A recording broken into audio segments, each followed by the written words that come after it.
Bismillah. Bismillahirrahmanirrahim. Alhamdulillahil alamin. Wassalatu wassalamu ala asyrafil anbiya'i wal mursalin wa ala alihi wa sahbihi ajma'in. Allahumma ighfir warham wa tajawaz amma ta'lam innaka antal azizul akram. Rabbi shrah li sadri wa yassir li amri wa hlul 'uqdatam min lisani yafqahu qawli amma ba'du. Syukur kita kepada Allah Subhanahu taala yang mana dengan limpah kurnia taufik dan hidayatnya memberikan kita keluangan masa untuk sama-sama terus di dalam menimba ilmu. Mudah-mudahan dengan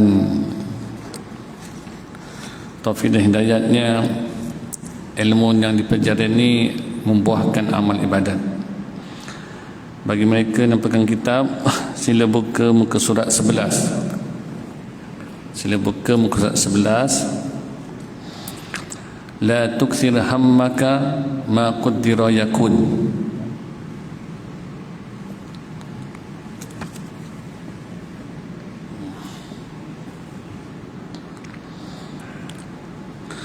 Janganlah memperbanyakkan kegelisahanmu. Apa yang telah ditetapkan pastilah terjadi. Alham adalah rasa gelisah, risau, bimbang, cemas dan khawatir yang disebabkan oleh pemikiran yang bersifat negatif mengenai nasib masa depan. Gelisah, risau, bimbang, cemas dan khawatir yang disebabkan oleh pemikiran yang bersifat negatif, berburuk sangka mengenai masa depan, keinginan yang belum dicapai atau benda-benda yang berlaku di luar kehendak diri. Itu namanya ham. Benda belum berlaku pun, tapi dia punya risau, bimbang, gelisahnya macam nak datang tsunami ya. Kalau hazan ni duka cita kepada sesuatu yang telah pun berlaku. Anak kita tak lulus PSA. Bila tak lulus PSA tu 5 tahun lepas SPM dia. Tapi budak tu bukan tak kerja juga. Dia tolong pak saudara buat rumah ataupun tolong kawan, partner berniaga di pasar burung. Okey-okey je dah SPM tak lulus. Tapi dah 5 tahun SPM tak lulus sampai sekarang, mak ayahnya gelisah, duka cita, sedih. Itu kan nama hazan. Sesuatu yang membebankan diri kita. Jadi ham ini risau, bimbang kepada sesuatu yang belum berlaku. Hazan, duka cita kepada sesuatu yang telah pun berlaku. Kedua-dua ini akan menyebabkan seorang itu hidupnya sempit, tertekan, kecewa dan seterusnya.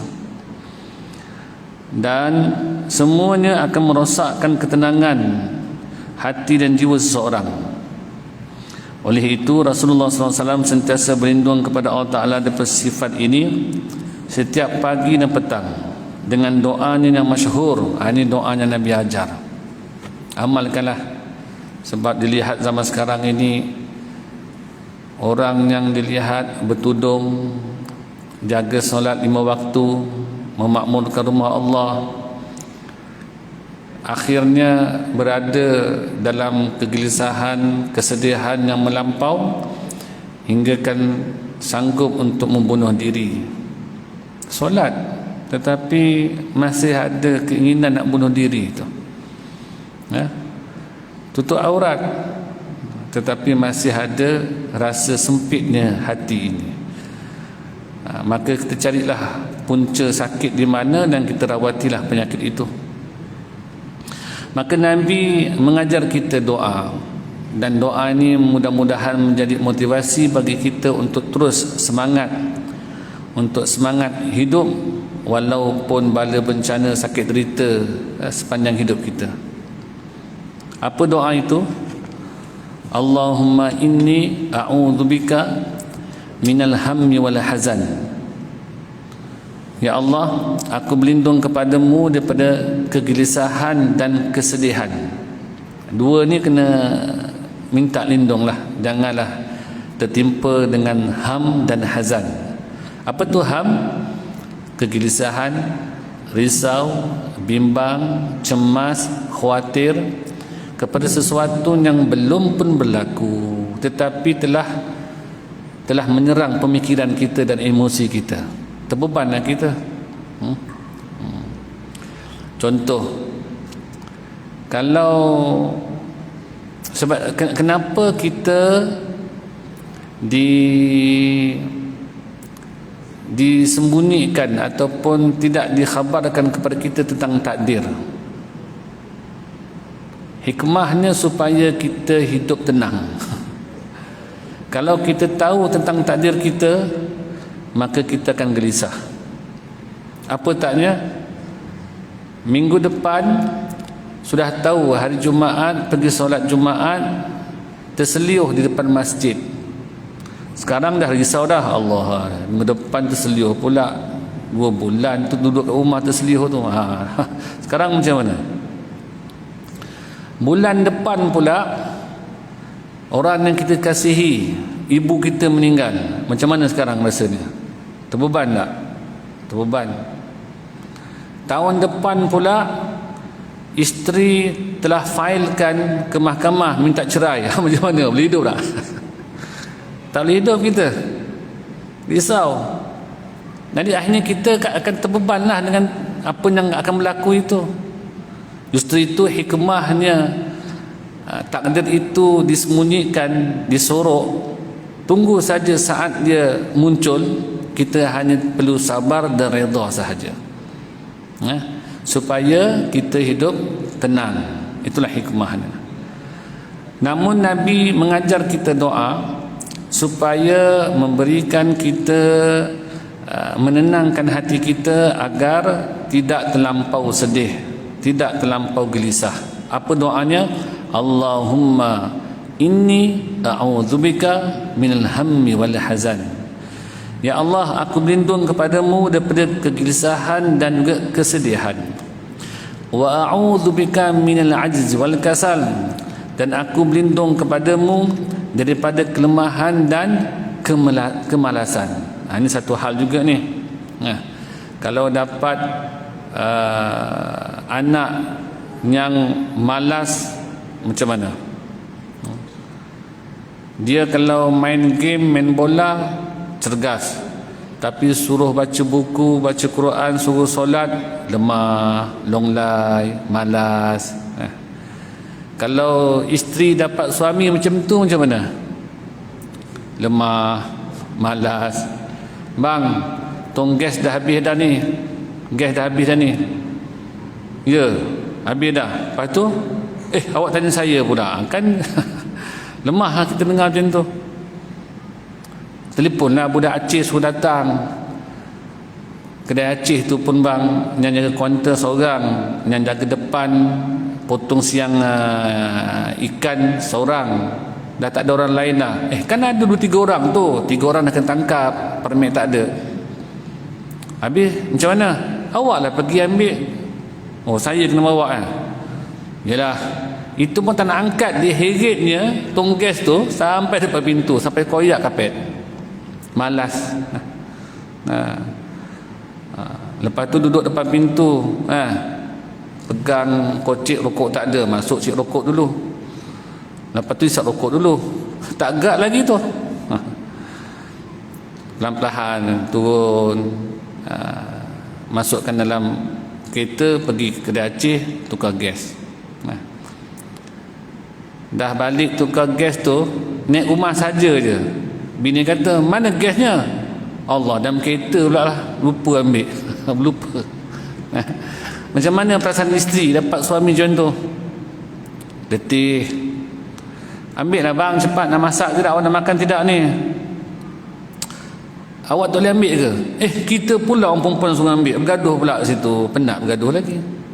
Yelah, aku ambil lah. Ambil 15 minit, tunggu, tak masuk-masuk juga. Sempat lagi baca WhatsApp dalam kereta. Kalau dapat suami macam tu macam mana? Letih tak? Letih. Kalau suami pula dapat isteri yang malas macam mana? Buka je pintu kuali depan rumah, kena langkah dulu kuali tu. Kenapa rumah berselerak ni? Awak cakap pandai bang, anak ni siapa nak jaga? Bla bla bla bla bla. Yelah, anak 2 orang pun bukan 20 orang. Awak cakap pandai. Hidanglah nasi. Tak masak bang. Apa saya tak masak pula? Migraine pula. Semalam segugut, hari ni migraine pula. Awak cakap banyak bang, awak pergi belilah. Letih tak kita gitu? Letih. Besok pula bangun nak pergi kerja, baju dah gosok dah. Lupa bang nak gosok. Macam mana boleh lupa? Dah kahwin dah 4 tahun, lupa gosok baju. Saya dah tahu saya nak kerja ni hari ni. Gosoklah baju. Awak cakap gosok-gosok, awak tu gosoklah sendiri. Macam mana tu? Letih tak dapat isteri macam tu? Letih. Kalau kadang-kadang kita balik tu lihat dia tertidur kat cushion sambil pegang handphone, bermakna dia sibuk dengan handphone lah hidup dia tu. Letih tu. Kalau dapat anak, sijil ada, kerja tak nak. Sijil ada, ijazah, diploma, tapi tak nak kerja. Duduk rumah, duduk dalam bilik, main game, komputer. Keluar daripada bilik, cek makan. Mak masak apa mak? Itulah kerja dia. Kalau tuan-tuan majikan dapat staf malas macam mana? Depan tuan-tuan, depan majikan berbiaya kerja. Bila majikannya keluar saja, dia berbual lah, tidur lah. Ada yang warak sikit.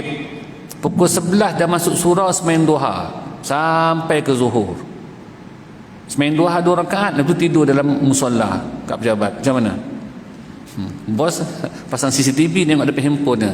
Inilah staf aku semua tidur. Letih kita. Kalau menteri pula tidur dalam parlimen macam mana? Letih tak rakyat? Letih lah rakyat tu. Jadi kita nak seorang yang rajin. Orang mukmin itu, Allah lebih menyukai seorang mukmin yang cergas, yang rajin, yang kuat daripada seorang mukmin yang lemah. Jadi minta lindung daripada penyakit lemah dan malas. Wa a'udzu bika minal 'ajzi wal kasal. Wa a'udzu bika minal juml bukhul. Dan aku berlindung kepadamu daripada sifat pengecut dan bakhil. Ini pun masalah juga ni. Sifat juml, pengecut. Antara sifat pengecut itu takut nak tegur isteri, anak-anak jika melanggar perintah Allah. Itu namanya dayus tu. Antara alamat kiamat apabila seorang suami itu dayus, tidak mau, malah takut untuk menegur isteri yang keluar rumah tak tutup aurat, anak perempuan keluar rumah tak tutup aurat, anak-anak isteri tak jaga syariat, tidak jaga solat, tidak puasa, melanggar perintah Allah.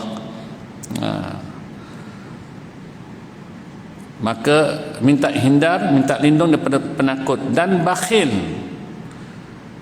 Bakhil ni satu penyakit yang dahsyat dah sebenarnya, sebab dia langsung tidak mengingatkan, hatinya itu tidak ada cinta kepada orang fakir miskin, orang yang tinaya, orang yang lemah, orang yang sakit, orang yang susah. Dia hanya tahu bekerja untuk dirinya dan anak-anak sahaja. Hartanya tidak berlegar kepada orang lain di luar sana. Itu bakhil. Penyakit bakhil ini tidak boleh diubati dengan pergi umrah, tidak boleh diubati dengan bangun malam, tidak boleh diubati dengan berzikir, baca Quran, tetapi ianya boleh diubati dengan kita memberikan kepada orang lain. Tentang zakat, itu dah wajib, nak tak nak pun terpaksa keluar zakat. Tetapi untuk ubat penyakit kita yang bakhil ini, maka kita kena banyak infak, banyak sumbang untuk keluarkan penyakit cinta dunia itu. Wa a'udzu bika min jumlil bukhul. Wa a'udzu bika min ghalbatid dain wa qahri rijal. Dan aku minta lindung daripada ditimpa dengan hutang. Kalau orang berniaga di tepi jalan goreng pisang, kepok lekor je, Habis-habis hutang pun mungkin 500-600. Itu pun hutang dengan mak. Nak buat bisnes, nak berniaga tepi jalan, mak kita pun sukalah anak nak bekerja ni. Dia pun pinjamkan dulu 500-600 buat modal. Itu pun hutang dengan mak tu tak bayar tu. Mak ni Masya Allah, apa pun hal keadaan anak itu pun halal sajalah. Anak nak minta duit dengan bapak memang tak minta lah, bapak garang. Dengan mak ni pujuk sikit, marah-marah pun beri. Itulah seorang ibu. Perasaan ibu tu lembut sangat-sangat. Kasih sayang ni tinggi, ya? Melebihi daripada sayangnya anak. Kalau 10 orang anak dihimpunkan menyayangi ibunya, tidak akan sama dengan seorang ibu mencintai, menyayangi 10 orang anak. Jadi kalau hutang sekadar 600-700 kita tak risau sangat. Tetapi masalahnya bila projek mega kita itu terkandas, tersekat di pembayarannya, kita nak bayar pusing balik modal dan tak boleh nak pusing dah. Sekali sangkut, sekali berhutang sampai juta-juta, 20 juta, 100 juta, macam mana tu? Minta lindung tu, min ghalbati daini wa qahri rijal, daripada terbeban, bukan hutang sikit-sikit. Ghalabah ini melampau, hutang yang tertimpa juta-juta ni. Kalau 500 kita tak risau mana, kumpul-kumpul sikit bayar selesai. Minta lindung juga. Wa qahri rijal, dan minta lindung daripada digagahi, ditekan, dizolimi oleh golongan-golongan yang mempunyai kuasa, penindasan orang-orang yang tak dapat dilawan. Mana dia ada kuasa, nak lawan kita tak boleh, nak bujah pun tak boleh. Itulah. Justru itu kita tidak ada siapa nak minta tolong di saat itu, maka kita hanya ada Allah yang bernama Qahhar, yang maha menggagahi. Dan amalkan doa ini sebelah pagi, sebelah petang. Tertinggal pagi baca tengah hari, tertinggal petang baca malam. Kalau dulu pun tinggal, di saat mana kita ingat kita baca. Jangan tinggalkan doa. Sentiasa berdoa pada Allah Ta'ala. Allahumma inni a'udzubika minal hammi wal hazan, wa a'udzubika minal azzi wal kasal, wa a'udzubika minal jumlil bukhul, wa a'udzubika min ghalbati daini wa qahri rijal. Itu Nabi ajar kita doakan. Maklumlah, lidah Nabi, lidah mukjizat, lidahnya membaca Quran, lidahnya menerima wahyu, yang menyebarkan wahyu. Maka kita gunalah doa, doa yang afdal daripada lidah para anbiya, lidahnya Nabi sendiri. Dan perlu dimaklumi bahawa rasa gelisah itu muncul dalam diri oleh sebab terhijabnya mata hati daripada melihat bahawa tiada sesuatu di semesta alam ini terjadi melainkan atas kehendak dan ketentuan Allah Subhanahu wa taala. Semuanya telah diatur atas kehendak Allah. Justru itu, apabila kita memahami bahawa ini adalah kehendak Allah Taala, maka leburkanlah kehendak diri kita. Kehendak diri kita apabila bisnes nak berjaya, nak untung. Tapi kehendak Allah kita rugi. Maka kita akur, leburkan kehendak diri kita di dalam kehendak Allah Ta'ala. Sebab kita ni hamba, terima sahaja. Dan apa yang telah ditentukan oleh Allah Ta'ala pasti terjadi walaupun tidak dikehendaki oleh manusia. Kalau Allah kata jadi, jadilah. Berlaku, berlakulah. Dihalang akan berlaku juga. Tak nak akan berlaku juga. Manakala rasa khawatir dalam diri itu timbul oleh sebab khayalan ataupun ilusi dalam fikiran bahawa sesuatu yang tidak disukai akan berlaku kepadanya, ini dipanggil pemikiran yang negatif, berburuk sangka. Belum berlaku dia dah risaukan, belum berlaku dah risaukan. Ini belum berlaku lagi pilihan raya, dah risau dah apa nak berlaku. Belum berlaku lagi hujan, banjir, dah risau sangat-sangat. Sebab itu kita apa pun hidup kita ini kembali bergantung, berpaut kepada Allah Subhanahu Wa Taala. Yakinlah bahawa Allah Taala lah yang sebenar-benarnya memelihara kita. Janji Allah itu pasti, adapun janji manusia itu adalah mainan senda gurau saja di dunia ini. Itu janji manusia. Pegang kembali kepada janji Allah Ta'ala. Dan apabila rasa ini telah menguasai seseorang, maka ia tidak akan pernah merasakan ketenangan jiwa dan ketenteraman hati. Ia akan terus dihantui oleh bayang-bayang yang tidak ada wujud dalam alam nyata. Kerana apa yang belum terjadi tidaklah mempunyai wujud yang nyata. Apa yang telah ditetapkan terjadi pasti akan terjadi, dan apa yang tidak ditetapkan terjadi tidak akan pernah terjadi. Rasulullah sallallahu alaihi wasallam bersabda, la yu'minu 'abdun hatta yu'mina bil qadari khairihi wa syarrihi hatta ya'lama annama asabahu lam yakun liyukhti'ahu wa annama akhta'ahu lam yakun liyusibah. Tidaklah beriman seseorang hamba hingga ia beriman kepada takdir baik dan buruknya, hingga ia mengetahui bahawa apa yang telah berlaku kepadanya tidaklah akan terlepas darinya, dan apa yang terlepas darinya tidak pernah berlaku kepadanya. Begitu tentang rezeki. Rezeki itu kalau miliknya si Ali, maka hanya dapat untuk Ali, tidak akan pergi ke Abu Bakar. Tetapi kalau rezekinya Abu Bakar, tidak akan masuk ke pintu rumah Ali.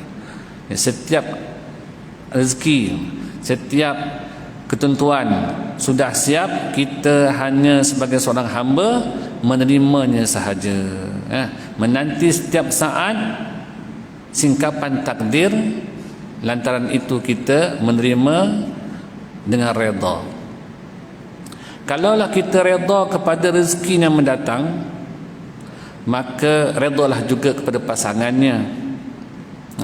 Redha pada nikmat, redha juga pada pasangannya bala. Redha pada datangnya sihat, redha juga pada pasangannya sakit. Ya, itulah hakikat orang mukmin. Maka pandanglah apa yang berlaku itu dengan hikmah. Baik yang mendatang itu rahmah, kasih sayang. Buruk yang mendatang itu hikmah, kebijaksanaan, bijaknya Allah Ta'ala. Allah nak beri kita pahala, tak semestinya kita rokok sujud, lapalkan perut untuk berpuasa, bangun malam, baca Quran, berzikir, bersedekah, haji umrah. Pahala itu boleh kita dapati dengan duduk di rumah saja, menanggung sakit. Pahala terus tu. Kalau kita ke masjid beribadat, kita akan terganggu dengan riak, terganggu dengan ujub bangga diri. Tetapi kalau sakit terlantar di rumah, sabar sahaja, ada tak rasa riak? Tuan-tuan kena gawat selama ni, pernah rasa riak tak? Pernah rasa ujub tak? Bangga diri? Tak ada. Tak ada orang WhatsApp tunjuk kaki bengkak, rasa bangga diri, tengok ni kaki aku bengkak ni. Rasa bangga diri tak? Manusia akan rasa rendah diri di saat dia sakit. Kena balak, dia akan rasa rendah diri, hina diri, mengaku yang dia tu hamba depan Allah yang Maha Berkuasa di saat itu. Sebab itu habis orang itu terkena bala bencana, ucapannya apa? Inna lillahi wa inna ilaihi raji'un. Idza asabathum musibatun qalu inna lillahi wa inna ilaihi raji'un. Apabila ditimpakan malapetaka, ujian, derita, sakit sengsara, maka ucapannya inna lillah, sesungguhnya kami ini milik Allah dan kepada Allah lah kami kembali.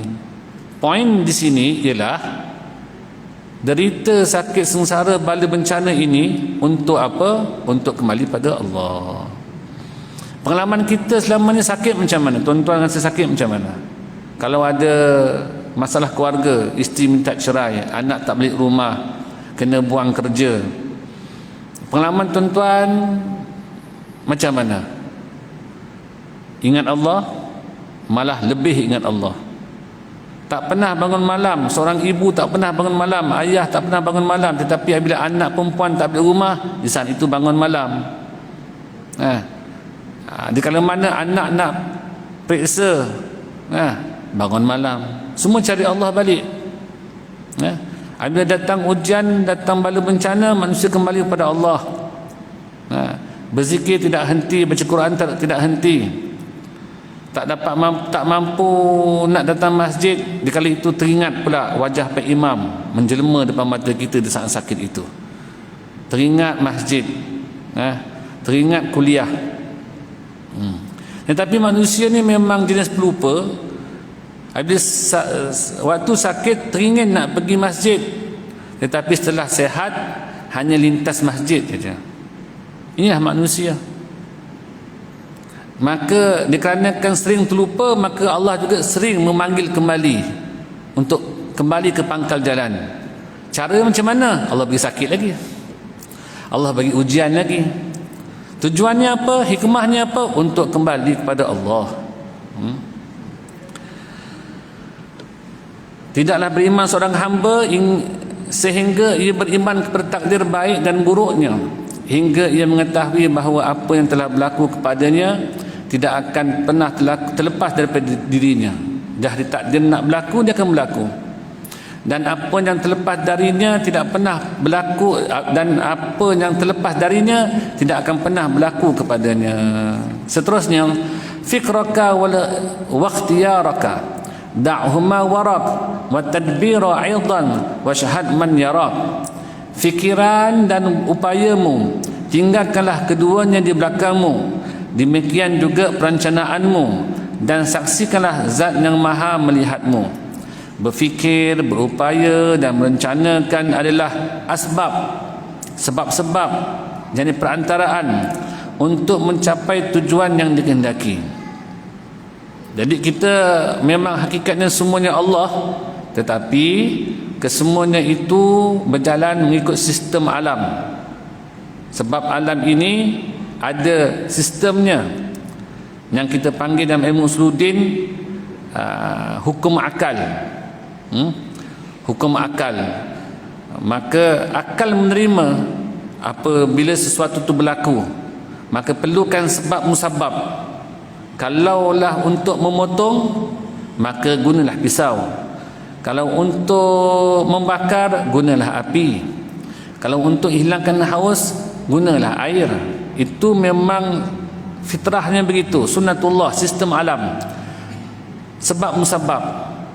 Sebab kita ada sebab, musabab, musabbib. Sebab itu seperti api. Hasil daripada api itu kesannya apa? Membakar. Membakar itu, terbakar itu dinamakan musabbab. Tetapi hakikatnya yang menciptakan api dan api itu boleh membakar adalah musabbib. Siapa tu musabbibul asbab? Allah Subhanahu Wa Taala. Contoh lain, makan itu sebab, kenyang itu musabbab. Adapun Allah sebagai musabbib yang menyebabkan kenyangnya itu.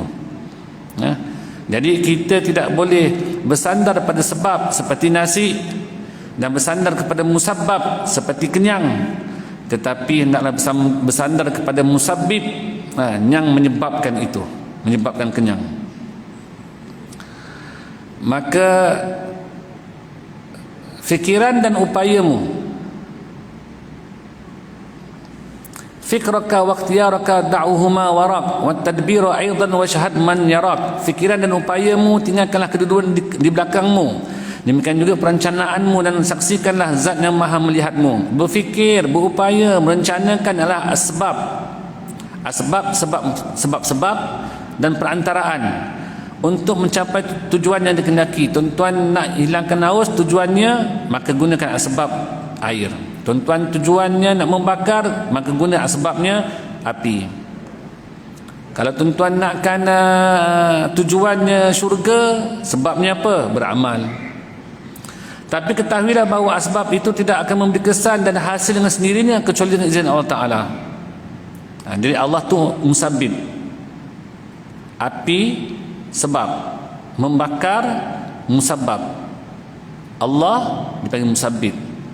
Tanpa izin Allah tidak akan berlaku kebakaran itu. Maka meninggalkan fikiran, upaya dan perencanaan dalam qasidah ini bermakna tidak bergantung kepadanya. Kalau dalam qasidah ini kata tinggalkan selain pada Allah, maksudnya bukan tinggalnya material benda itu, tapi tinggalkan pergantungan kepada sesuatu itu, ya. Maka meninggalkan fikiran, upaya dan perencanaan dalam qasidah ini bermakna tidak bergantung kepadanya. Jangan bergantung selain pada Allah dalam mencapai tujuan yang dikehendaki tersebut. Kita nakkan sembuh, itu tujuan kita. Maka perantaraan untuk sembuh tu ubat, jumpa doktor, mereka check up dan sebagainya. Maka perantaraan ini, ubat, doktor, mereka check up ini sebab. Maka jangan kita bergantung pada ini, doktor, ubat dan perantaraan ini, mereka check up ini. Hendaklah kita bergantung, bersandar pada Allah yang menciptakan doktor, yang menciptakan ubat, yang menciptakan mesin-mesin yang canggih untuk mengubat kita itu. Maka meninggalkan fikiran, upaya dan perencanaan dalam qasidah ini bermakna tidak bergantung kepadanya dalam mencapai tujuan yang dikehendaki tersebut, kerana asbab adalah perantaraan. Ia tidak memberi kesan apa-apa kecuali atas izin Allah Ta'ala. Ubat tidak boleh memberi kesan, doktor tidak boleh memberi kesan, vaksin tidak boleh memberi kesan, alat-alat yang canggih, isteri dan sebagainya tidak boleh memberi kesan pada kita. Tetapi ini memberi kesan segala-galanya Allah Subhanahu Wa Ta'ala. Maka janganlah hati ini disibukkan olehnya, oleh sebab musabab itu. Kita pegang dia di tangan, jangan simpan di hati. Pegang saja duit di tangan, jangan bergantung duit tu di hati kita. Pegang saja pisau, tetapi hati itu bergantung pada Allah yang boleh memotong. Pegang saja ubat, makan saja ubat, tetapi pergantungan kita yang menyembuhkan Allah Ta'ala. Jadi kaedah kita di sini, barang siapa meninggalkan sunnatullah, sebab musabab, sesungguhnya, minta maaf, barang siapa meninggalkan asbab, perantaraan tadi, dia telah meninggalkan sunnatullah, telah meninggalkan sistem alam yang Allah cipta. Barang siapa bergantung pada asbab, sesungguhnya telah syirik pada Allah. Saya ulang sekali lagi, barang siapa meninggalkan sebab musabab, tidak guna sebab, meninggalkan sebab musabab, sesungguhnya dia telah meninggalkan sunnatullah, sistem alam. Bermakna tidak menghargai Allah Ta'ala. Allah ciptakan air untuk diminum, api untuk membakar, pisau untuk memotong, makan untuk kenyang, ubat untuk sembuh. Allah ciptakan, dia tak meraihkan Allah. Itu sombong nama dia. Barang siapa bergantung pada asbab, sesungguhnya telah syirik pada Allah Ta'ala. Di dalam kitab ini diminta kita supaya tinggalkan pergantungan kepada sebab musabab. Tinggalkan pergantungan, bukan tinggalnya sebab itu. Teruskan bekerja, jalani hidup seperti biasa, seperti kebanyakan manusia, tetapi jangan bergantung kepada sumber-sumber asbab tersebut. Kerana itu adalah perbuatan sia-sia, tapi hendaklah ia bertawakal kepada Allah. Tawakal ni serah. Tawakal kepada Allah ni kena total, serah 100% kepada Allah Ta'ala. Tidak boleh bergantung pada asbab, tidak boleh bertawakal kepada asbab. Bertawakal hanya pada Allah sahaja, secara total. Perlu faham, ya, tawakal ini dia peranan hati, bukan peranan jasad. Kalau kita kata tawakal itu peranan hati, maka hati itu kena tinggalkan semua selain pada Allah. Namun jasad tetap bergerak menjalankan operasi seperti biasa hidup kita. Bekerja, jaga anak isteri, sumber yang halal dicari dan sebagainya. Kerana dialah musabbib. Jadi hendaklah kita bertawakal pada Allah. Kerana apa? Kerana dialah musabbib, musabbibul asbab, penyebab bagi terwujudnya tiap-tiap sebab. Api, air, siapa wujudkan? Allah Ta'ala. Dan perkara yang terhasil daripada sebab, api membakar, Allah yang wujudkan. Api Allah wujudkan, terbakar pun Allah wujudkan. Ubat Allah wujudkan, Allah cipta, senang pun Allah yang ciptakan. Semuanya dia. Jadi keputusannya kepada musabbib, bukan pada sebab dan musabab. Maka dalam bait ini Imam Al-Haddad berkata, tinggalkanlah fikiran, upaya dan perencanaanmu. Rasa cerdik kita tu tinggalkan. Jadilah ia berada di belakangmu. Lupakanlah. Kita makan, lupakanlah makan itu. Kita makan ubat, lupakan ubat. Kita pasang api untuk membakar, lupakanlah. Tetapi ingat hanya Dia kepada Allah Ta'ala yang menjadi penyebab segala-galanya. Lupakanlah dan janganlah berpaling kepadanya, kerana kesemuanya tanpa izin Allah dan kehendak Allah adalah sia-sia semata-mata. Maka bertawakallah dan serahlah urusanmu kepadanya, nescaya engkau akan berjaya dalam mencapai kehendakmu. Allah Ta'ala berfirman, wa may tawakkal 'ala Allahi fa huwa hasbuh, innallaha balighul amri, qad ja'ala Allahu likulli syai'in qadra. Dan barang siapa bertawakal kepada Allah, nescaya Allah akan mencukupi keperluannya. Sesungguhnya Allah Ta'ala melaksanakan urusan yang dikehendakinya. Sesungguhnya Allah Ta'ala telah mengadakan ketentuan bagi tiap-tiap sesuatu. Mudah-mudahan Allah Ta'ala bagi kita kefahaman dan dapat amalkan dalam kehidupan kita. Naqifuna walhamdulillah. Al-Fatihah. Bismillahirrahmanirrahim. Alhamdulillah alamin arrahmanir rahim. Iyyaka na'budu wa iyyaka nasta'in. Ihdinas siratal mustaqim. Shiratal ladzina an'amta 'alaihim ghairil maghdubi 'alaihim waladdallin. Amin. Assalamualaikum warahmatullahi wabarakatuh.